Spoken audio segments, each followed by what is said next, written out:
તાર બાને એવું કહી દે કે સમય આવશે, ટેમ આવશે, ભલે કદાચ કોઈને ખોટું લાગે તો વધારે ખાય, પણ એક દાડો આની આ જગ્યાએ, આની આ સોસાયટીમાં મારી માતાની મશ્કરી થતી હતી. હું હંથોને રબરની માતા કહું છું.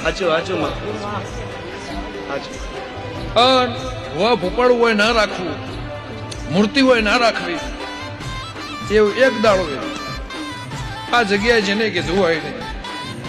પણ બે ઘર વચ્ચે આવી વાત થયેલી. હું હંથોને રબરની માતા કહું છું.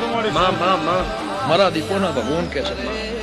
તો ભાઈ એનું એ મોણા તારા ઘેર નંબા આવ્યું હોય, એનું એ માણસ તારા દોરડો ધાગો બંધાવા આવ્યું હોય, એનું એ માણસ તારા ઘેર વાધા લેવા આવ્યું હોય, હું દારૂડિયા મલકની માતા છું તો કદાચ બોલું એ ભૂલમાં ના કરું. મારી ખટોણાની માતાનું